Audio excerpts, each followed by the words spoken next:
খবরের শুরুতেই থাকছে হেডলাইন্স। পাকিস্তানের পরমাণু অস্ত্র তত্ত্বাবধানে নেওয়া উচিত, ভারতের প্রতিরক্ষা মন্ত্রী। বিশেষ অভিযানে ভারতীয় নিরাপত্তা বাহিনীর হাতে নিহত ৩১। ভূমিকম্পে কেঁপে উঠল তুরস্ক, জনমনে আতঙ্ক।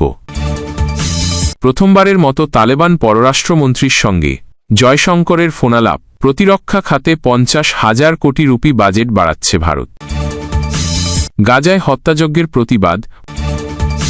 মার্কিন সিনেট থেকে গ্রেফতার বেন কোহেন। আসছি বিস্তারিত খবরে। ভোর ৫:৪৩ PM।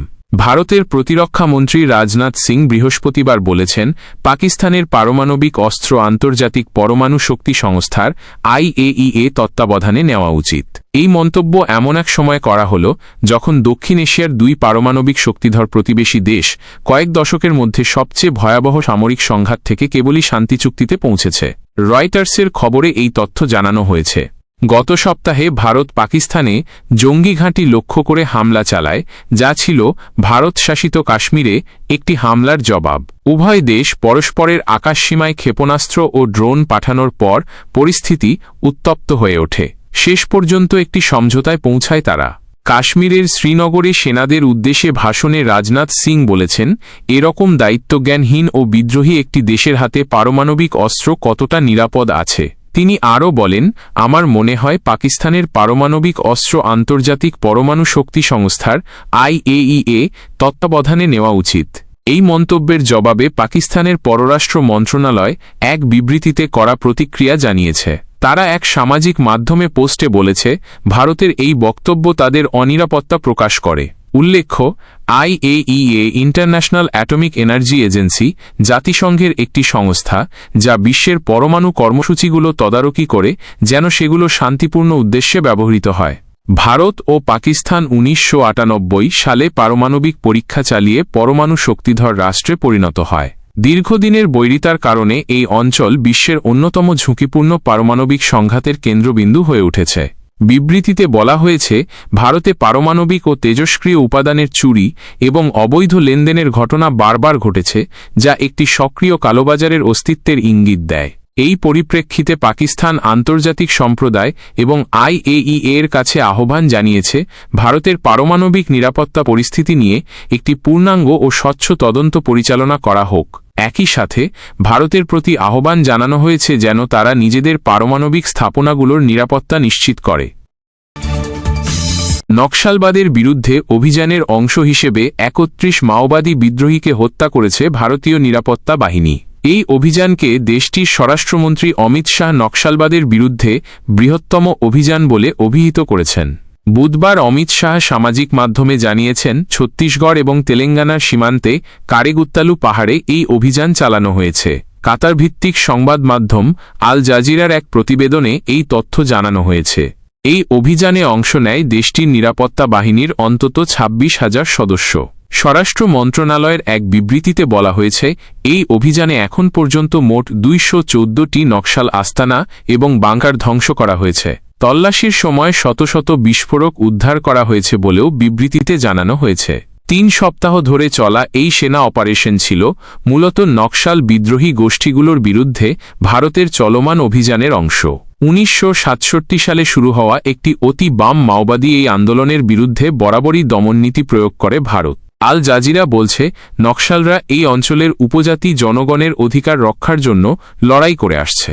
অঞ্চলটির কারেগুত্তালু পাহাড়গুলোতে বেশ কয়েকটি নকশাল সংগঠনের ঐক্যবদ্ধ সদর দপ্তর ছিল, যেখানে বিদ্রোহীদের অস্ত্র এবং কৌশলগত প্রশিক্ষণ দেওয়া হতো। প্রতিবেদনে আরও বলা হয়েছে, ২০০০-এর দশকের মাঝামাঝি সময়ে এই গোষ্ঠীর যোদ্ধার সংখ্যা ছিল আনুমানিক ১৫ থেকে ২০,০০০। এই সংখ্যার প্রায় ১/৩ নিয়ন্ত্রণ করেছিল ভারতের নিরাপত্তা বাহিনী। ৩ সপ্তাহের এই অভিযানকে ঐতিহাসিক সাফল্য হিসাবে বর্ণনা করেছেন ভারতের স্বরাষ্ট্রমন্ত্রী অমিত শাহ। বুধবার ১৪ মে সামাজিক যোগাযোগ মাধ্যম এক্সে দেওয়া এক পোস্টে তিনি বলেছেন, মধ্য ভারতের ছত্তিশগড় এবং তেলেঙ্গানা রাজ্যের সীমান্তে বিদ্রোহীদের ধরতে নিরাপত্তা বাহিনী ২১ দিন ধরে চেষ্টা চালিয়েছে। অমিত শাহ বলেছেন, নিরাপত্তা বাহিনী বিদ্রোহীদের বিরুদ্ধে এখন পর্যন্ত সবচেয়ে বড় অভিযান পরিচালনা করেছে। মাওবাদীদের শক্ত ঘাঁটি হিসেবে বিবেচিত কারেগুত্তালু পাহাড়ে তাদের ৩১ জনকে হত্যা করেছে। আমি অত্যন্ত খুশি যে এই অভিযানে নিরাপত্তা বাহিনীর একজনও হতাহত হননি। তুরস্কের রাজধানী আঙ্কারা, কোনিয়া এবং আশেপাশের কয়েকটি শহরে 5.2 মাত্রার ভূমিকম্প অনুভূত হয়েছে। স্থানীয় সময় শুক্রবার সকালের দিকে অনুভূত হওয়া এই ভূমিকম্পে সাময়িক আতঙ্ক ছড়িয়ে পড়েছে দেশটিতে। তুরস্কের দুর্যোগ ও জরুরি ব্যবস্থাপনা কর্তৃপক্ষ AFAD জানিয়েছে ভূমিকম্পের উৎসস্থল ছিল কনিয়ার কুলু জেলা। ভূমিকম্পটি স্থানীয় সময় অনুযায়ী সকালে অনুভূত হয় এবং রাজধানী আঙ্কারা সহ মধ্য তুরস্কের বেশ কয়েকটি প্রদেশে এর কম্পন সুস্পষ্টভাবে টের পাওয়া যায়। AFAD জানিয়েছে এখন পর্যন্ত কোনো প্রাণহানি বা বড় ধরনের ক্ষয়ক্ষতির খবর পাওয়া যায়নি, তবে সংশ্লিষ্ট কর্তৃপক্ষ সতর্ক অবস্থানে রয়েছে এবং সম্ভাব্য আফটারশক বা ক্ষয়ক্ষতির আশঙ্কায় পরিস্থিতি পর্যবেক্ষণ করা হচ্ছে। এদিকে রাজধানী আঙ্কারায় ভূমিকম্পের কম্পন বেশ তীব্রভাবে অনুভূত হওয়ায় লোকজন ঘরবাড়ি থেকে বেরিয়ে আসে। কিছু এলাকায় সাময়িকভাবে মোবাইল নেটওয়ার্ক বা বিদ্যুৎ ব্যবস্থায় বিঘ্ন ঘটেছে বলে জানা গেছে, তবে তা খুব দ্রুতই পুনরুদ্ধার করা হয়েছে। তুরস্ক একটি প্রবল ভূমিকম্প প্রবণ অঞ্চল, কারণ দেশটি ইউরেশিয়ান এবং আনাতোলিয়ান টেকটনিক প্লেটের সংযোগস্থলে অবস্থিত, ফলে মাঝে মধ্যেই এখানে মাঝারি ও শক্তিশালী মাত্রার ভূমিকম্প ঘটে থাকে। বিশেষজ্ঞরা বলছেন মাঝারি মাত্রার এই ভূমিকম্প বড় ক্ষতির কারণ না হলেও এটি একটি সতর্কবার্তা। নগর পরিকল্পনা ও নির্মাণ নীতিতে আরও সতর্কতা অবলম্বনের আহ্বান জানিয়েছেন অনেকে।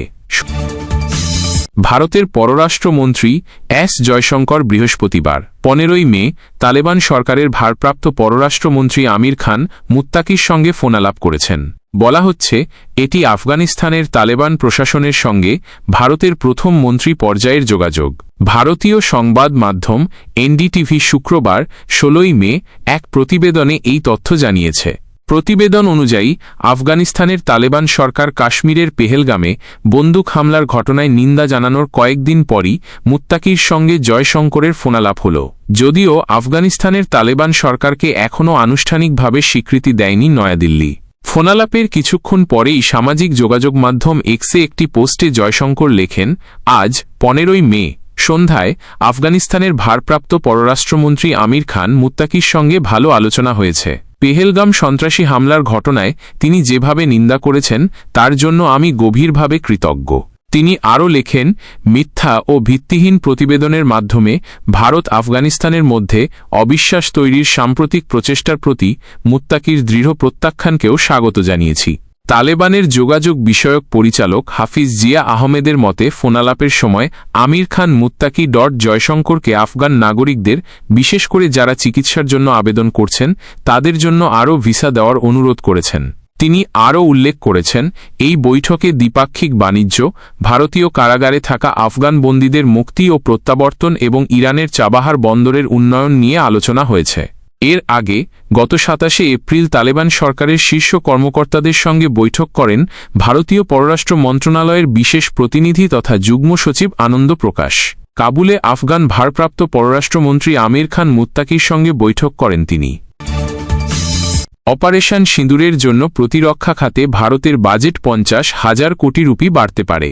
শুক্রবার 16 মে সকালে একটি সরকারি সূত্র ভারতীয় সংবাদ মাধ্যম NDTV-কে এই তথ্য জানিয়েছে।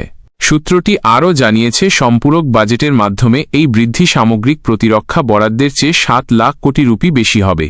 প্রতিবেদনে বলা হয়েছে, গত 1 ফেব্রুয়ারি অর্থমন্ত্রী নির্মলা সীতারমণ উপস্থাপিত 2025-26 বাজেটে সশস্ত্র বাহিনীর জন্য রেকর্ড 6.81 লাখ কোটি রুপি বরাদ্দ করা হয়েছিল। এই বছরের বরাদ্দ ইতিমধ্যেই 2024-25 সালের 6.2 লাখ কোটির তুলনায় 9.2% বেশি। সূত্রটি আরও জানিয়েছে, বর্ধিত বাজেট সম্ভবত গবেষণা ও উন্নয়ন এবং অস্ত্র, গোলাবারুদ ও অন্যান্য প্রয়োজনীয় সরঞ্জাম কেনার জন্য ব্যবহার করা হবে। 2014 সাল থেকে নরেন্দ্র মোদী প্রশাসনের নজরে রয়েছে প্রতিরক্ষা খাত। বিজেপি সরকারের প্রথম বছর 2014-15 সালে প্রতিরক্ষা মন্ত্রণালয়ে 2.29 লাখ কোটি টাকা দেওয়া হয়েছিল। বর্তমান বরাদ্দ সকল মন্ত্রণালয়ের মধ্যে সর্বোচ্চ এবং মোট বাজেটের 13%। ভারতের প্রতিরক্ষা প্রস্তুতি এবং সম্ভবত বর্ধিত বাজেট বরাদ্দ পাকিস্তানের সঙ্গে সপ্তাহব্যাপী উত্তেজনার পর চলমান যুদ্ধবিরতির সময় সামনে এলো। কয়েক দশক ধরে চলা ভারত পাকিস্তানের মধ্যে সর্বশেষ উত্তেজনা শুরু হয় গত 7 মে। সেদিন পাকিস্তান এবং আজাদ জম্মু ও কাশ্মীরের এজেকে বিভিন্ন এলাকায় ভারত বিমান হামলা চালিয়ে কমপক্ষে ৩১ বেসামরিক নাগরিককে হত্যা করে।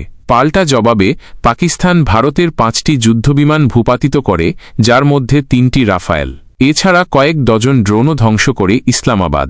৪ দিনের এই সংঘাতে ভারতের হাতে কমপক্ষে ১১ সেনা এবং ৪০ বেসামরিক নাগরিক নিহত হয়েছেন বলে উল্লেখ করা হয়েছে প্রতিবেদনে।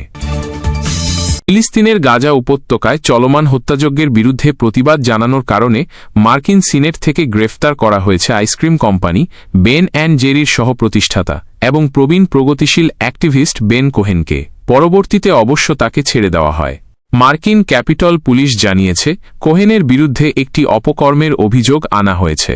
এছাড়া আরও ৬ বিক্ষোভকারীকে গ্রেফতার করা হয়েছে এবং তাদের বিরুদ্ধে আরও গুরুতর অভিযোগ আনা হয়েছে। জানা গেছে, গত বুধবার মার্কিন পার্লামেন্টের উচ্চকক্ষে সিনেটের একটি বাজেট শুনানিতে ছিলেন ৭৪ বছর বয়সী কোহেন। সেখানে বর্তমান স্বাস্থ্যমন্ত্রী রবার্ট এফ কেনেডি জুনিয়র তার দফতরের বাজেট প্রস্তাবের পেছনে যুক্তি দিতে শুরু করলে কোহেনসহ উপস্থিত অনেকে প্রতিবাদ জানান। এই সময় তিনি স্লোগান দিতে থাকেন, কংগ্রেস গাজায় শিশু হত্যা করতে বোমা কেনে, অথচ দেশের দরিদ্র মানুষের চিকিৎসা সুবিধা কমিয়ে দেয়। এই সময় নিরাপত্তা বাহিনীর সদস্যরা তাকে গ্রেফতার করে। হাতে হাতকড়া পরার আগ মুহূর্তে তিনি আইন প্রণেতাদের উদ্দেশ্যে বলেন, ক্ষুধার্ত শিশুদের খাবার পৌঁছাতে ইসরায়েলের ওপর চাপ দিন।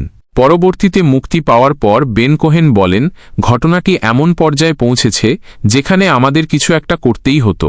যুক্তরাষ্ট্র দেশের সামাজিক খাত সংকুচিত করে ইসরায়েলের জন্য $২০ বিলিয়ন অস্ত্র অনুমোদন করেছে। বিষয়টিকে কেলেঙ্কারি বলে উল্লেখ করেছেন কোহেন। তিনি আরও বলেন, আমেরিকার নাম ব্যবহার করে আমাদের অর্থ দিয়ে যা করা হচ্ছে তা ঘৃণা করে এ দেশের অধিকাংশ মানুষ। পিউ রিসার্চ সেন্টারের এক সাম্প্রতিক জরিপ অনুযায়ী যুক্তরাষ্ট্রে বিশেষত ডেমোক্র্যাটদের মধ্যে ইসরায়েলের প্রতি জনমত ক্রমাগত নেতিবাচক হয়ে উঠছে। তবে ব্যয় পরিকল্পনার বাইরেও কোহেন পুরো বিষয়টিকে নৈতিক ও আধ্যাত্মিক সংকট হিসেবে দেখেন। তিনি বলেন, দশকের পর দশক ধরে নির্বিচারে মানুষ হত্যা সমর্থন করা ও তাতে জড়িয়ে পড়া আমাদের মানবিক অস্তিত্ব এবং দেশের নীতিগত অবস্থানের মূলকে নাড়া দেয়। যুক্তরাষ্ট্র তার অর্ধেকেরও বেশি স্বাধীন বাজেট যুদ্ধখাতে ব্যয় করে। যদি এর অর্ধেকটাও বিশ্বজুড়ে মানুষের জীবনমান উন্নয়নে ব্যবহার করা হতো, তাহলে বিশ্বে এত সংঘাত থাকত না। একটি দৃষ্টান্ত টেনে তিনি বলেন, যদি কোনো ৩ বছরের শিশু গিয়ে মানুষকে মারতে শুরু করে, আপনি তাকে বলবেন, তোমার কথা দিয়ে বোঝাও। দেশগুলোর মধ্যেও সমস্যা থাকতে পারে, কিন্তু সেটা যুদ্ধ ছাড়া সমাধান করা সম্ভব। কোহেন বলেন, আমি জানি আমার কণ্ঠ অনেকের চেয়ে জোরালো, কিন্তু এটা মনে রাখতে হবে, আমি লাখো মানুষের হয়ে কথা বলছি।